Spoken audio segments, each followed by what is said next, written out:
دیکھو شاگرد کس کے ہیں؟ صحابہ ہے تو انسان، پر یہ اندازہ لگاؤ مرید کس کے ہیں؟ صحابہ ہے تو انسان، پر یہ سوچو کہ یہ مقتدی کس کے ہیں؟ صحابہ ہے تو انسان، پر یہ دیکھو صحابہ اگر سپاہی ہے تو کالی کملی والا کمانڈر ان چیف ہے، براہ راست محمد عربی صلی اللہ علیہ وسلم کے صحابہ شاگرد ہیں، صحابہ حضور کے مرید ہیں، صحابہ حضور کے مقتدی ہیں، صحابہ حضور کی فوج کے سپاہی ہیں۔ ایک ایک نے کمال کر دیا۔ جناب ابو بکر صدیق رضی اللہ تعالیٰ عنہ فرماتے ہیں میں اچانک محلے میں جا نکلا۔ ابو بکر کہتا میری یہ عادت تھی، شروع پہ جو اسلام آیا مکے میں، چودھری مارتے ہیں، رئیس مارتے ہیں، سردار مارتے ہیں، کمزوروں کو مارتے ہیں، جو کلمہ پڑھتا تھا پہاڑ ٹوٹ جاتے تھے، پیر پکڑ کر مکی کی گلیوں میں گھسیٹا جاتا تھا، چمڑا ادھڑ جاتا تھا۔ آج یہ بات کہنا بڑا آسان ہے، تبلیغی ساتھی سفر کرتے ہیں، تکلیف اٹھاتے ہیں، اگر جی جاؤ کافروں کو کلمہ سکھا کے آؤ، اور کلمہ تو تیرے پلے نہیں تو کافروں کو تو پھر پہنچائیں گے نا۔ 80 سال کی عمر ہے، کلمہ صحیح نہیں آتا، قبر بالکل سر پہ ہے، موت سر پہ ہے، قبر سامنے ہے، پھر بھی کلمہ نہیں آتا۔ اور میں تو کئی مرتبہ کہا کرتا ہوں کہ یہ بھی فکر کیا کرو کہ اس نبی کی ذات پر تم درود پاک پڑھتے ہو صلی اللہ علیہ وسلم، جس کی ذات پہ خود خدا درود بھیجتا ہے، فرشتے بھیجتے ہیں، ہزاروں بار مشک و عنبر سے منہ دھو کر کے اگر درود پڑھو تو ڈرنا چاہیے بے ادبی نہ ہو جائے، تو غلط ہو درود پڑھتا ہے نبی کی ذات پہ۔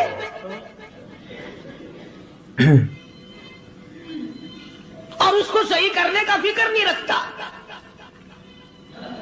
چنانچہ ابو بکر صدیق رضی اللہ تعالیٰ عنہ چکر لگاتے لگاتے ایک محلے میں جا نکلے، وہاں جا کے دیکھا ایک نوجوان ہے، غریب صحابی، نادار صحابی، مفلس صحابی، کافر کا غلام ہے، کالی کملی والے صلی اللہ علیہ وسلم کا کلمہ پڑھتا ہے، کافروں نے پکڑ کر گرم گرم ریت پہ اونھا کر کے لٹایا ہوا ہے، اور کئی کافر اس صحابی کی کمر پہ چڑھ کر لتاڑ رہے ہیں،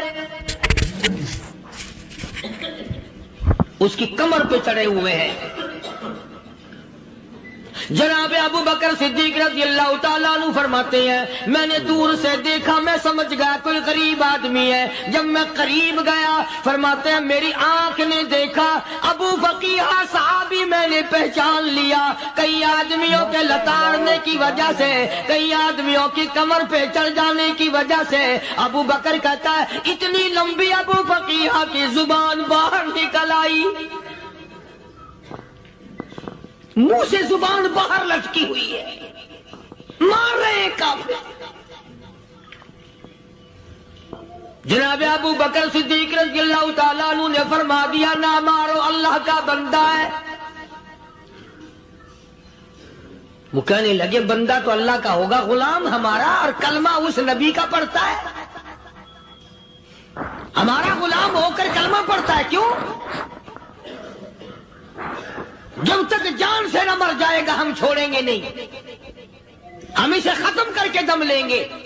اس نبی کا کلمہ پڑھتا ہے، ہمارے سامنے پڑھتا ہے۔ جناب ابو بکر صدیق رضی اللہ تعالیٰ عنہ نے منع کر دیا، منع کرنے میں اور زیادہ مچر گئے اور زیادہ خرمستی کرنے لگے۔ ابو بکر فرماتے ہیں میں بالکل قریب کھڑا تھا، ظالموں نے ابو فقیہ کی پسلیوں پہ، کمر پہ چھلانگیں لگانی شروع کر دی۔ جناب صدیق اکبر رضی اللہ تعالیٰ عنہ فرماتے ہیں میں بالکل قریب کھڑا تھا، جب انہوں نے چھلانگیں لگائی صحابی بے نوا اور مفلس غریب صحابی کی کمر پہ، اچانک میرے کانوں میں کڑاک کڑاک کر کے پسلیاں ٹوٹنے کی آواز آنے لگی۔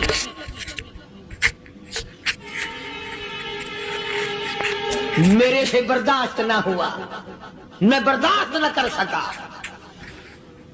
جناب ابو بکر رضی اللہ تعالیٰ عنہ فرماتے ہیں میں نے کہا ظالموں، سودا کر لو میں خرید لوں گا۔ انہوں نے جو منہ مانگے دام مانگے، جناب ابو بکر صدیق رضی اللہ تعالیٰ عنہ نے وہ دام دے دیے، پیسے دے دیے۔ ہاں ہاں، غریب کی ہمدردی کی، مظلوم کی ہمدردی کی۔ آج ہمارے پاس جو پیسہ ہے وہ کنجری پہ خرچ ہو سکتا ہے، بدماشی پہ خرچ ہو سکتا ہے، ٹیپ ٹلو اور فیشن پہ خرچ ہو سکتا ہے، اللہ کے دین پہ خرچ کرنے کی ہمیں توفیق نہیں ہوتی۔ سارے سال کی کمائی کا حساب لگائیں کہ ہم نے کتنا اپنے بیوی بچوں پہ خرچ کیا، کتنا اللہ اور اس کے رسول اور اللہ کے قرآن پہ خرچ کیا۔ 100-2% بھی نہیں بنتا۔ جناب ابو بکر رضی اللہ تعالیٰ عنہ نے ابو فقیہ رضی اللہ تعالیٰ عنہ کو خرید لیا، کافروں کے نیچے سے نکال لیا، کپڑے جھاڑے، زخموں پہ مرہم پٹی کی۔ ابو بکر دوڑے دوڑے پانی کا پیالہ لے آئے اور فرمانے لگے، ابو فقیہ تجھے بڑی مار پڑی ہے، بڑی تکلیف پہنچی ہے، میں نے تیری زبان باہر لٹکی ہوئی دیکھی، نکلی ہوئی دیکھی، خشکی آ گئی ہوگی، زبان پہ کانٹے جم گئے ہوں گے، تھوڑا سا پانی پی لے۔ ابو فقیہ کہتا، ابو بکر تیرے احسان کا بدلہ خدا دے گا، تیری مہربانیوں کا بدلہ خدا دے گا، میں نہیں دے سکتا، تو نے پیسے خرچ کر کے مجھے آزاد کرایا، میں تجھے دعا دے سکتا ہوں، میں غریب ہوں، میں نادار ہوں، میں مفلس ہوں، میں مسکین ہوں، اور ابو بکر تنگ نہ کر، میں پانی پی نہیں سکتا۔ کیا بات ہے، کیوں پانی نہیں پی سکتا؟ کہنے لگا، ابو بکر تجھے کیا معلوم ہے جن کی وجہ سے میری پسلیاں توڑ دی گئی، جن کی وجہ سے مجھے مارا گیا، جن کی وجہ سے مجھے لتاڑا گیا، جن کی وجہ سے میری پسلیاں توڑی گئی، جن کی وجہ سے میرا یہ حال کیا گیا، جب تک میں آقا کا دیدار نہ کر لوں میں پانی کی بوند پی نہیں سکتا۔ مجھے پہلے شربت دیدار پینا ہے، میں نے سرکار مدینہ صلی اللہ علیہ وسلم کی زیارت پہلے کروں گا، پانی بعد میں پیوں گا۔ او ابو فقیہ تجھے تو بڑی سخت مار پڑی ہے، تجھے تو بڑی تکلیف پہنچائی گئی ہے، میں تجھے حضور کے دربار میں لے کے چلوں گا، تو پانی تو پی لے۔ کہتا، کوئی مجنون بتاتا ہے، کوئی کہتا ہے دیوانہ، کوئی مجنون بتاتا ہے، کوئی کہتا ہے دیوانہ، یہ تو مرض عشق احمد کا ہوا بیمار میں بھی ہوں۔ اور ابو بکر تجھے کیا معلوم ہے، مجھے عشق لگا ہوا ہے، مجھے سوز و گداز لگی ہوئی ہے، میں اپنے دل میں کسی کو بسائے بیٹھا ہوں، جب تک اس آقا کا دیدار نہ کر لوں مجھے چین نہیں آئے گا۔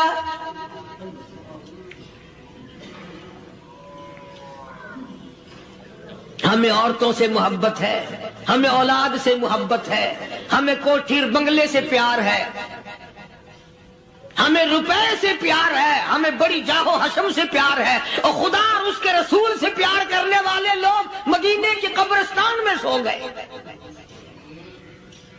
قرآن سے پیار کرنے والے لوگ حضور کے درباری لوگ وہیں سو گئے۔ اندازہ لگاؤ، کوئی مار کھا کے اپنے ماں باپ کے پاس جائے گا، کوئی بھائی برادری میں جائے گا، کوئی تھانے میں رپورٹ لکھوانے جائے گا، کوئی اسپتال میں سرٹیفکیٹ لینے جائے گا، کوئی ڈاکٹری کرانے جائے گا۔ ابو فقیہ تم کتنے خوش نصیب ہو، امام الانبیاء کے دربار میں چلے ہو۔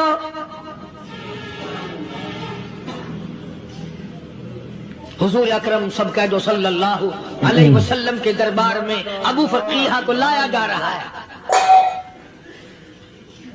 علماء نے لکھا ہے کہ جب ابو فقیہ حضرت کے دربار میں پہنچے تو خبر تو پہلے تھی نا کہ بڑی مار پڑی ہے، رحمت کائنات نے اٹھ کر سینے سے لگا لیا۔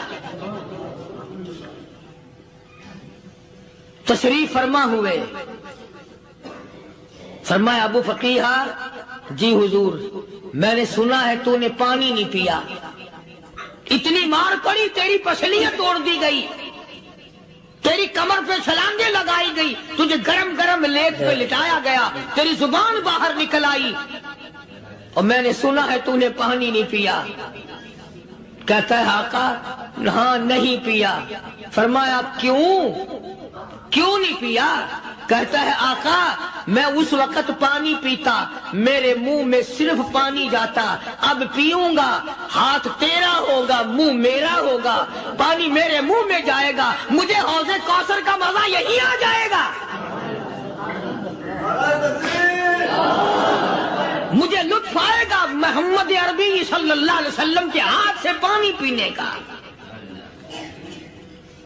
علماء نے لکھا ہے کہ حضرت نے جب اپنے رحمت والے ہاتھ سے ہاں وہ انگلی چاند کو اشارہ کیا، جگر پھنس کر ٹکڑے ہو گئے، وہ انگلی اشارہ کیا، سورج واپس ہو گیا، وہ انگلی درخت اپنی جڑیں چھوڑ کر پیغمبر کے قدموں میں آ گئے، وہ انگلی جن میں کنکر پہاڑ کے لیے تو کلمہ پڑھنا شروع کر دیا، وہ انگلی اونٹ کی طرف کی تو بول پڑا، وہ انگلی چڑیاں سامنے آئی تو انہوں نے شکایت کر دی، وہ انگلی جن کو دیکھ کر کے بیت اللہ پھر گیا۔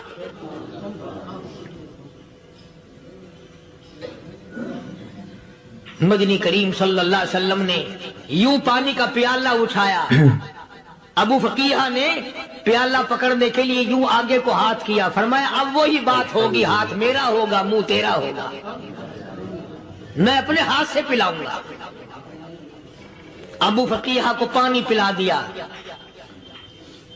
اور پانی پلانے کے بعد پوچھا اب تیرا کیا حال ہے؟ اب حال کیا ہے؟ کہتا ہے آقا تیرے چہرے پہ فدا شمس و قمر، تیرے چہرے پہ فدا شمس و قمر، تیری زلفوں پہ تصدق شام و سحر،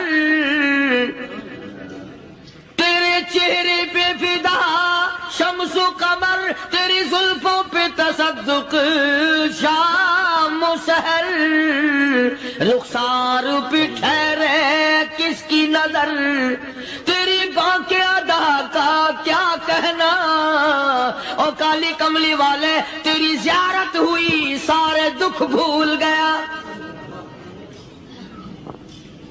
میرے سارے غم ٹل گئے، میرے سارے دکھ دور ہو گئے، میری ساری پریشانی دور ہو گئی، اور میں تو اب مزے میں ہوں۔ جناب ابو بکر صدیق رضی اللہ تعالیٰ عنہ نے مال خرچ کیا، صحابہ کرام کی جانیں بچائیں۔ قیامت کا دن ہوگا، ساری کائنات کی پیشی ہوگی، اللہ پاک پوچھے گا کہ دنیا میں کیا کرتا تھا؟ کوئی کہے گا میں کھیتی باڑی کرتا تھا، کوئی کہے گا میں دفتر میں نوکر تھا، کوئی کہے گا میری دکان تھی، کوئی کہے گا میں یہ کمائی کرتا تھا، کوئی کہے گا میں یہ کمائی کرتا تھا۔ آئے گی باری ابو بکر کی، اللہ پاک پوچھے گا دنیا سے کیا لایا؟ ابو فقیہ، حضرت بلال، حضرت نادیہ، حضرت زنیرہ اور کتنے صحابہ کرام کی جماعت کو پکڑ کر اللہ کے عدالت میں کھڑا کر کے ابو بکر کہے گا الہی صدیق کی کمائی تیرے سامنے موجود ہے۔ مبارک ہیں یہ لوگ کہ ان حضرات نے محض اللہ اور اس کے رسول کریم صلی اللہ علیہ وسلم کو راضی کرنے کے لیے اپنا سب کچھ قربان کر دیا، اور خود رسول کریم صلی اللہ علیہ وسلم نے ان کو ایسی تعلیم دی، ایسے اخلاق دیے کہ حد ہو گئی۔ دربار رسالت ہے، ایک کافر مسافر آتا ہے بھی کافر، ہے بھی مسافر، ہے بھی معمر، بوڑھا آدمی ہے۔ کبھی کبھی سوچتا ہوں کہ اس زمانے کے تو کافروں میں بھی کوئی خوبی ہوا کرتی تھی، منافقت تو نہیں تھی نا، منافقت نہیں تھی، چال بازی نہیں کرتے تھے، ہیرا پھیری نہیں کرتے تھے۔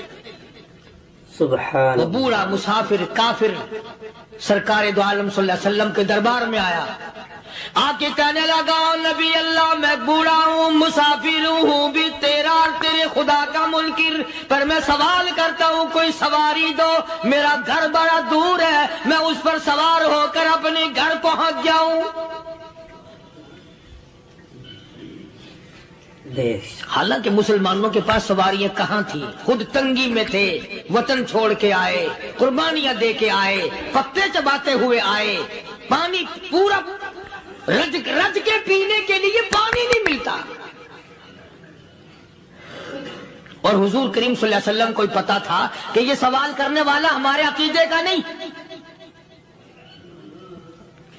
رحمت کائنات کا دریائے کرم جوش میں آیا، صحابہ کرام کی طرف خطاب کر کے فرمایا، کون ہے جو آج میں محمد الرسول اللہ صلی اللہ علیہ وسلم کو سواری دے؟ کون ہے جو آج مجھے سواری دے؟ میں جنت میں اعلیٰ درجے کی سواری کا وعدہ کرتا ہوں۔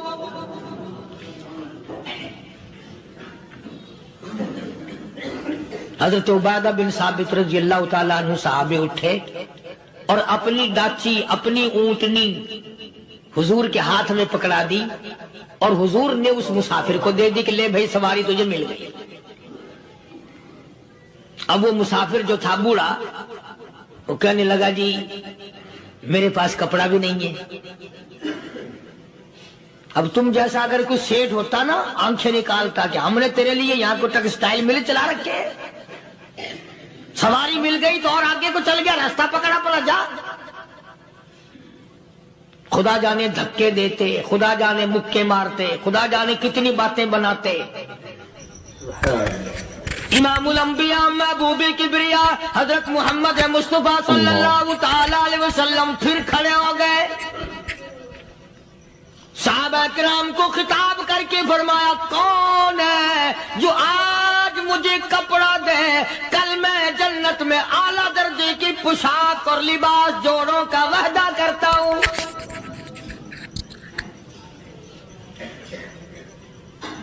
ایک صحابی نے اپنا کپڑا اتار کر حضور کے ہاتھ میں دے دیا صلی اللہ علیہ وسلم، یعنی ان کو کتنا یقین ہے حضور کی زبان پہ۔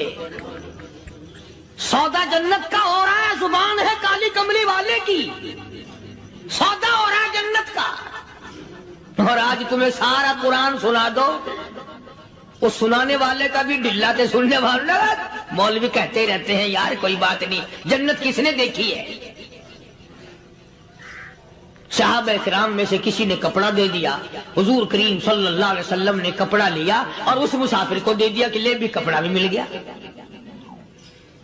ہے بھی کافر، اپنے عقیدے کا نہیں، اپنے قبیلے کا نہیں، اپنے خاندان کا نہیں۔ اب وہ کہنے لگا کہ نبی اللہ مجھے بھوک بھی لگی ہے، میں نے روٹی بھی کھانی ہے۔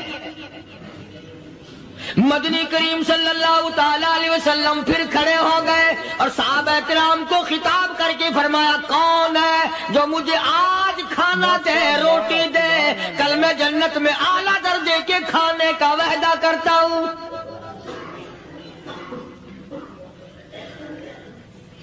اس سوال کا جواب پورے مجمع میں سے نہ ملا۔ یوں لکھا علماء نے، 300 صحابہ کا مجمع بیٹھا ہوا تھا۔ فاقہ ہو 300 صحابہ کا بھی فاقہ، کالی کملی والے کا بھی فاقہ۔ 3 دن سے کچھ نہیں کھایا، کچھ نہیں ملا، کوئی جواب نہ ملا۔ صحابہ کرام کی جماعت خاموش رہ گئی۔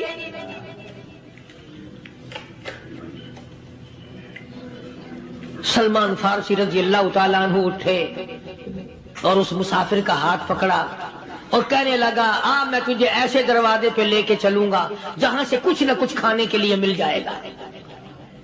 آیا ہے سلمان فارسی مسافر کو لے کر خاتون جنت سیدہ فاطمہ الزہرا رضی اللہ تعالیٰ عنہا کے دروازے پہ اور آواز لگائی، یا اہل بیت رسول اللہ انطعموا فی سبیل اللہ۔ او نبی کی لخت جگر، نبی کی نوری نظر اور نبی کے جگر کے ٹکڑے اور کالی کملی والے کی بیٹی، اے فاطمہ، ایک آدمی بھوکا ہے، کھانا کھلانے لیے کھانا بھیجو.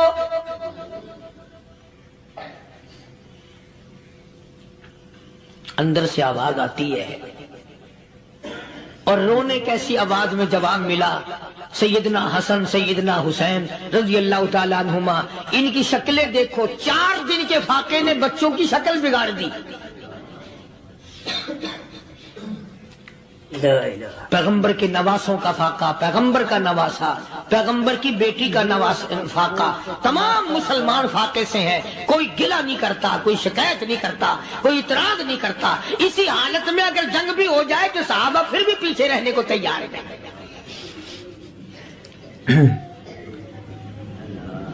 جب اندر سے یہ جواب ملا کہ تمہارا تو 3 دن کا فاقہ ہے، فاطمہ کہتی ہے میرا اور میرے بچوں کا 4 دن کا فاقہ ہے.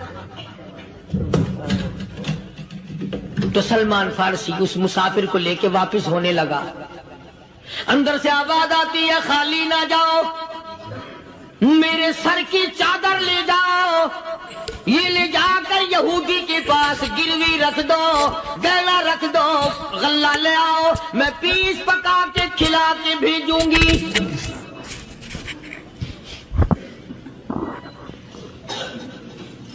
کہاں آج ایسے سخی عورت ہیں، کہاں ایسے سخی مرد ہیں. مسافر کو کون کھلائے، دین پر خرچ کون کرے. کسی طالب علموں کو، آپ میں سے اکثریت ایسے لوگوں کی ہے جنہوں نے ساری عمر میں، سارے سال میں کبھی ایک قرآن پڑھنے والے طالب علم کو روٹی نہیں کھلائی، اور پھر یہ کبھی نہیں سوچا کہ میں آخر کما رہا ہوں تو کیا کر رہا ہوں. بس شیطان یوں کہہ دیتا ہے یہ تو بڑے بڑے امیروں کا کام ہے، تو غریب آدمی ہے، تیرے بس کا یہ کہاں کام ہے. یہ تو بڑے بڑے امیروں کا کام ہے طالب علموں کو، مسافروں کو کھانا کھلانا. کل قیامت میں اگر اللہ نے یہ فرما دیا کہ جنت تو میں نے امیروں کے لیے بنائی ہے، تو مزدور ہے، بھاگ یہاں سے، پھر کیا بنے گا. مولانا مظفر حسین صاحب کاندھلی سب کہہ دو رحمت اللہ علیہ، بہت بڑے بزرگ گزرے ہیں، ہمارے اکابر میں سے ہیں. کاندھلا ایک قصبہ ہے جس نے بڑے بڑے ولی پیدا کیے ہیں. مولانا مظفر حسین صاحب کاندھلی، مولانا الہی بخش صاحب کاندھلی، مولانا محمد زکریا صاحب شیخ الحدیث رحمت اللہ علیہ کاندھلے کے، مولانا محمد الیاس صاحب دہلوی رحمت اللہ علیہ امیر تبلیغی جماعت کے ایجاد کرنے والے، شروع فرمانے والے، یہ بھی کاندھلے کے ہیں. تو یہ سارے بزرگ اس قصبہ کاندھلے کے ہیں.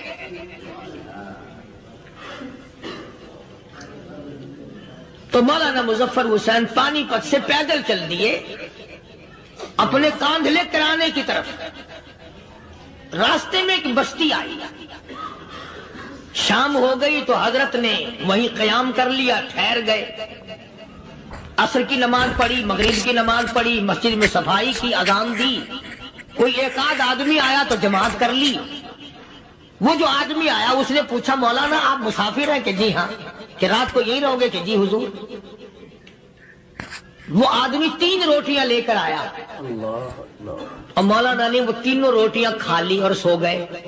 تو مولانا فرماتے ہیں کہ مجھے اس رات میں حضور اکرم صلی اللہ علیہ وسلم کا 3 مرتبہ دیدار مل گیا. 3 مرتبہ حضور کی مجھے زیارت ملی. مولانا فرماتے ہیں میں تو اگلے دن بھی وہاں ٹھہر گیا کہ یہ جگہ چھوڑنے کی ہے، جہاں اتنی بڑی دولت ملے یہاں تو ساری عمر پڑا رہے آدمی.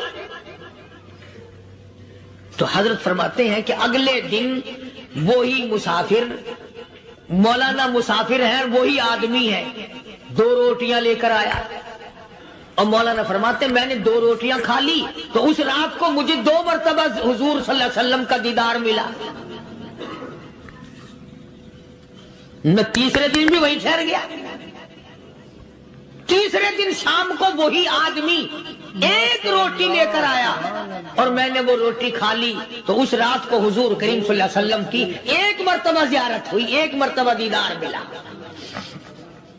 تو مولانا فرماتے ہیں میری سمجھ میں یہ بات بیٹھ گئی کہ یہ نہ تو جگہ کی برکت نہ بستی کی برکت، یہ تو اس کی روٹیوں کی برکت ہے.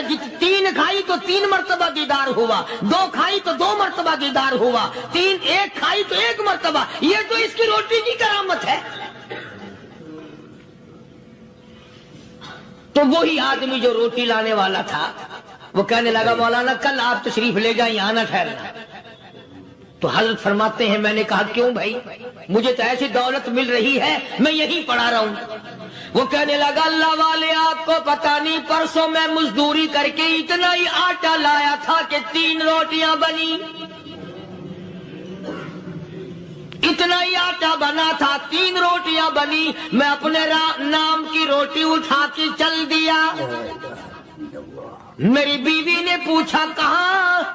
میں نے بتایا مسجد میں ایک اللہ والا مسافر ہے۔ وہ کہنے لگی میں بھی فاقہ کر لوں گی، میرے نام کی روٹی بھی اس مسافر کے لیے لے جا۔ کہتا ہے میں نے دونوں اٹھا لی، تیسری روٹی ایک بچہ ہمارا اس کے لیے چھوڑ دی۔ وہ بچہ کہنے لگا اچھا ماں باپ جنت میں جائیں، بیٹا کدھر رہے گا، میں بھی فاقہ کروں گا، میرے نام کی بھی لے جا۔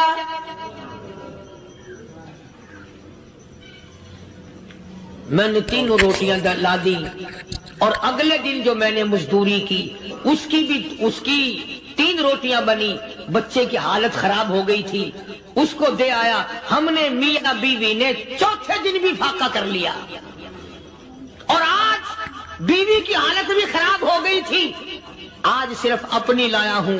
مولانا اس لیے عرض کر دیا کبھی کل میرا پیر نہ پھسل جائے، ایسا نہ ہو میرا قدم ڈگمگا جائے، ایسا نہ ہو بھوک کا مارا میں کچھ اور کر بیٹھوں، اس لیے عرض کر دیا کل آپ تشریف لے جائیں۔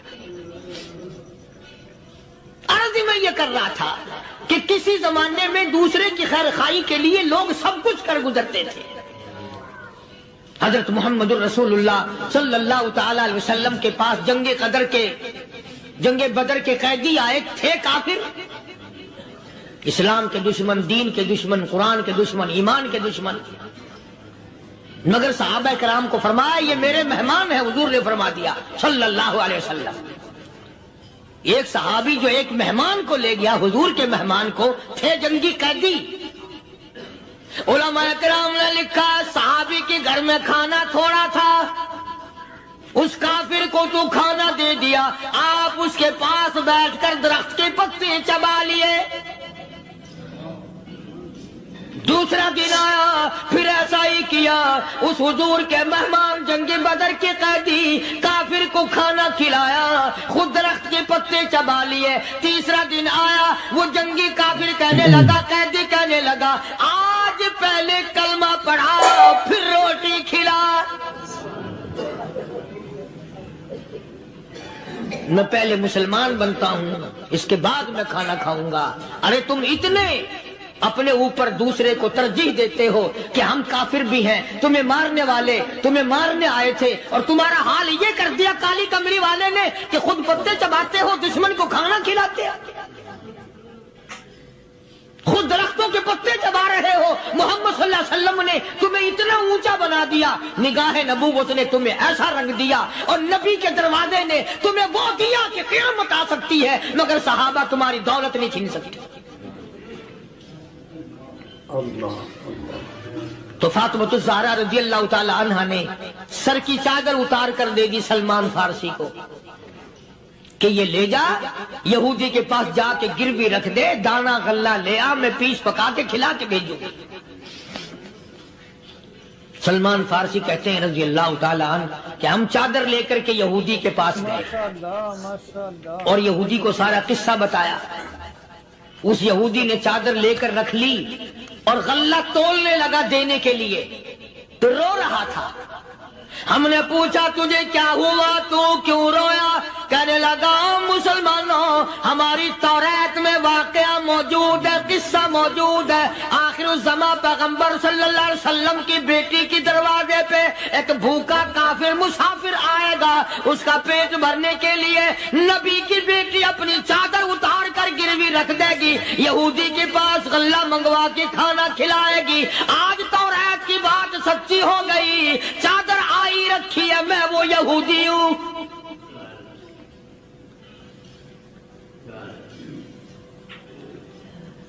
اور غلہ تول کر دے دیا۔ سلمان فارسی کہتے ہیں یہودی میرے ساتھ ساتھ چل دیا، خاتون جنت سیدہ فاطمہ الزہرا رضی اللہ تعالی عنہا کے دروازے پہ آیا، اور جب ہم نے غلہ دے دیا، چادر بھی اندر یہودی نے پہنچا دی کہ میں چادر بھی واپس دینے آیا ہوں، اور سلمان کو کہنے لگا اب دیر نہ لگا، دیر نہ کر، کیوں؟ میری توریت نے تصدیق کر دی کہ یہ نبی برحق ہے، اب ایسا نہ ہو میرا دم نکل جائے، میں کفر پہ مر جاؤں، جلدی کر، مجھے سرکار کے دربار میں لے چل، میں مسلمان بنتا ہوں۔ اور اسی کو جا کے کہنے لگا تیری صورت، تیری سیرت، تیرا نقشہ، تیرا جلوہ، تیری صورت، تیری سیرت، تیرا نقشہ، تیرا جلوہ، تبسم گفتگو بندہ نوازی خندہ پیشانی، او کالی کملی والے میرا دل ہو، تیرا گھر ہو، تیرا در ہو، میرا سر ہو، تمنا مختصر سی ہے مگر تمہید گولانی۔ یہودی نے ضد نہیں کی، آج کا مسلمان کہلانے والا ضد کرتا ہے، ضد میں مارا جاتا ہے، ہائے ہم یوں ہیں، یہ یوں ہے۔ وہ یہودی اچھا نکلا، ذرا سی بات اس کے سامنے آئی فوراً سمجھ گیا، سرکار کے دربار میں جا کر غلامی قبول کر لی۔ بے شمار صحابہ کرام ہیں جنہوں نے اللہ کی راہ میں وہ دکھ اٹھائے، وہ پریشانیاں جھیلی۔ اللہ غنی، مکہ مکرمہ میں سیدنا ابو جندل رضی اللہ تعالی عنہ صحابی ہے، ایمان قبول کر لیا، کلمہ پڑھ بیٹھا، بس کافروں کے لیے مشغلہ بن گیا، تماشا بن گیا، روزانہ مارتے ہیں۔ اندازہ لگا مسلمانوں، ملتان کے رہنے والوں، سارا مکہ مارنے والا ایک ابو جندل مار کھانے والا۔ لڑکے مارتے ہیں، جوان مارتے ہیں، بوڑھے مارتے ہیں، پیر پکڑ کر مکے کی گلیوں میں گھسیٹے گھسیٹے پھرتے ہیں۔ رحمت کائنات حضرت محمد رسول اللہ صلی اللہ تعالی علیہ وسلم عمرے کے لیے تشریف لائے ہیں، کفار مکہ نے روک دیے۔ حدیبیہ میں مکے سے 6 میل پر حضور صلی اللہ علیہ وسلم تشریف فرما ہے، صحابہ کرام کی فوج ہے، لشکر ہے، سرکار دو عالم ہے صلی اللہ علیہ وسلم۔ ذرا توجہ کرنا، کلیجے پہ ہاتھ رکھ کے ابو جندل کے پیروں میں بیڑیاں ڈال رکھی ہیں، چلا نہ جائے، مدینے نہ بھاگ جائے، کھسک نہ جائے، نکل نہ جائے۔ ابو جندل یہ آس لگا کر، یہ آرزو لگا کر مدینے کی طرف چلا جاؤں گا، مسلمان قریب آئے ہوئے میں شامل ہو جاؤں گا، میں بھی آزادی سے نماز پڑھوں گا، کالی کملی والے کا دیدار کیا کروں گا، میرے مصیبتوں کے دن ختم ہو جائیں گے، میری تکلیف کے دن ختم ہو جائیں گے، میری مصیبتیں ٹل جائیں گی۔ گرتا پڑتا پہاڑوں کے اوپر سے چڑھتا اترتا بڑی مشکل سے حضور کے دربار میں پہنچا۔ دنیا کے حوادثات اور تھپیڑوں سے بچ کر اللہ اور اس کے رسول کریم صلی اللہ علیہ وسلم کا ہر وقت ذکر خیر کرنے والے بندے، اصل میں بندے یہی لوگ کہلانے کے حقدار ہیں۔ میری تیری غلطی ہے کہ ہم اپنے آپ کو بندہ سمجھتے ہیں۔ بندہ بننا بڑا مشکل ہے۔ صوبے سندھ سکھر کے علاقے میں حضرت مولانا تاج محمد صاحب امروٹی رحمت اللہ علیہ بہت بڑے بزرگ اور عالم گزرے ہیں۔ ان کے زمانے کا واقعہ ہے کہ ایک مسجد کا خادم تھا، مسجد کا جھاڑو دینے والا، صفیں بچھانے والا۔ اس زمانے میں بجلی کہاں تھی، مسجد میں پانی بھرنے والا، مسجد کی صفائی کرنے والا، مسجد کا خادم، جس کی آج ہمارے یہاں کوئی حقیقت نہیں، کوئی مقام نہیں۔ حالانکہ حدیث پاک میں آتا ہے کہ جس کو اللہ پاک اپنے دربار کا خادم بنا لے اسے اور کیا چاہیے.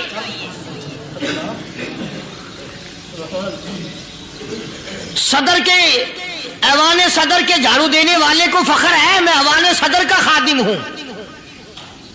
گورنر ہاؤس کے جھاڑو دینے والے کو فخر ہے میں گورنر ہاؤس کا خادم ہوں. کمشنر کے خادم کو فخر ہے میں کمشنر کا خادم ہوں. اور یہاں کوئی فخر نہیں کہ میں اس حکم الحاکمین کے دربار کا ایلچی ہوں.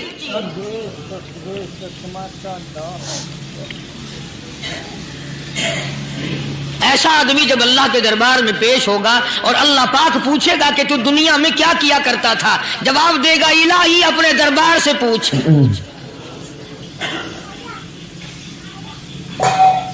تو مسجد کا خادم تھا, نیک آدمی تھا, لوگوں کو اس کی حقیقت کا پتہ نہ تھا.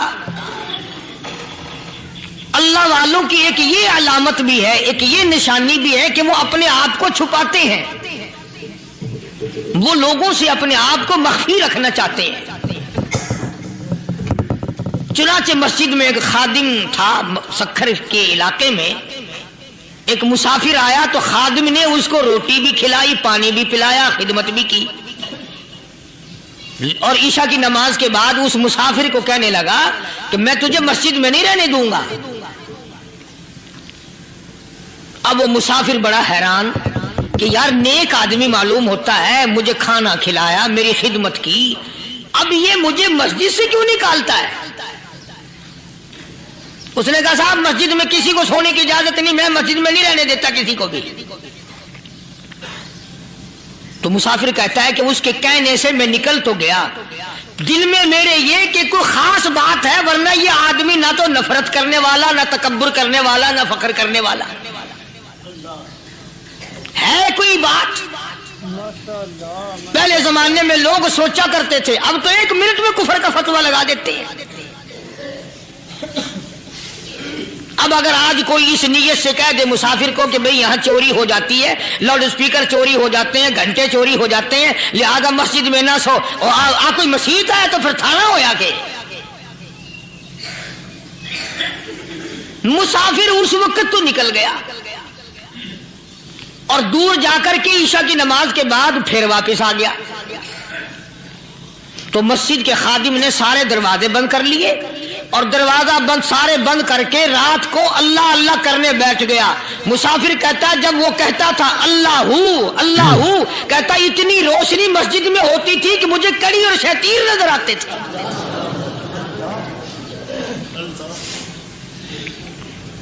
ساری رات وہ نہ سویا.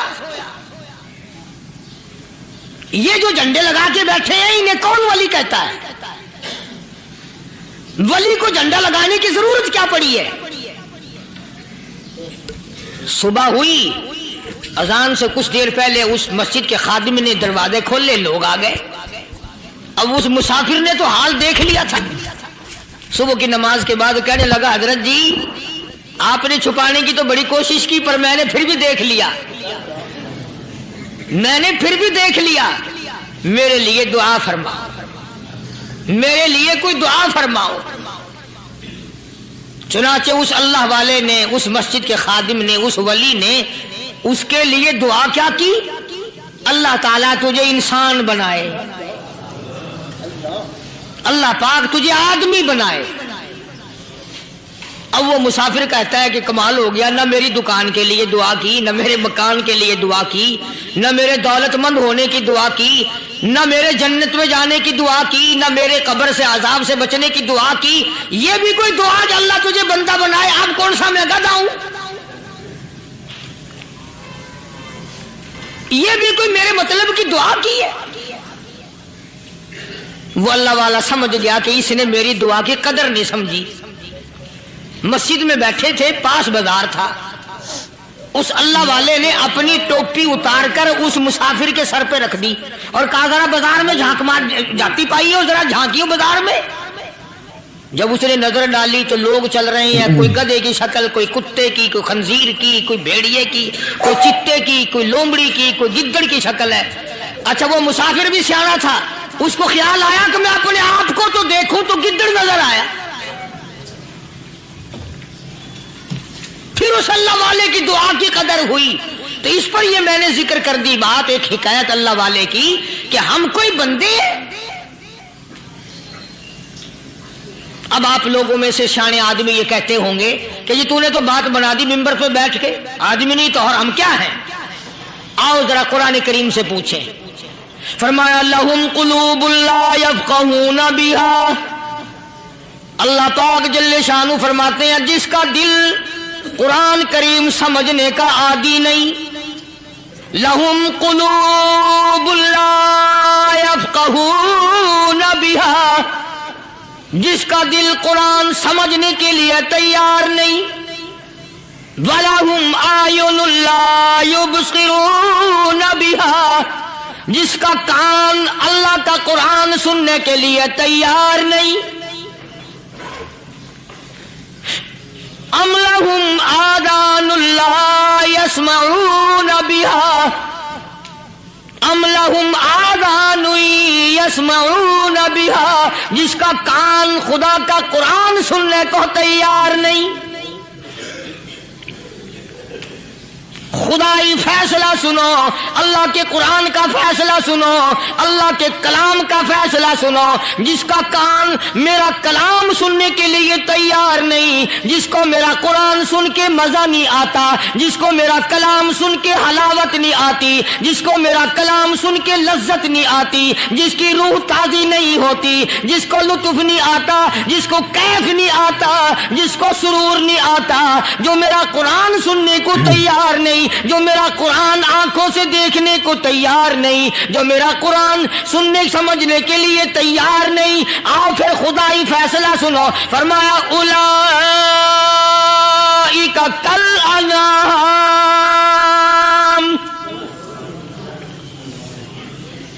میرا فیصلہ نہیں، کسی پارٹی کا فیصلہ نہیں، کسی فرقے کا نہیں، کسی طبقے کا نہیں، کسی جماعت کا نہیں. فرمایا اولئک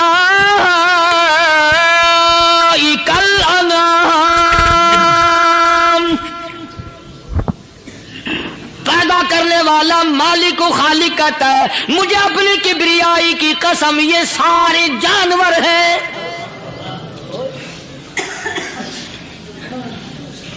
یہ سارے کے سارے جانور ہیں، یہ درندے ہیں جو ایک دوسرے کو چیر پاڑ کر کھاتے ہیں، یہ درندے ہیں جو ایک دوسرے کا خون پیتے ہیں. فرمایا بل ہم اضل، جانوروں سے بھی بدتر.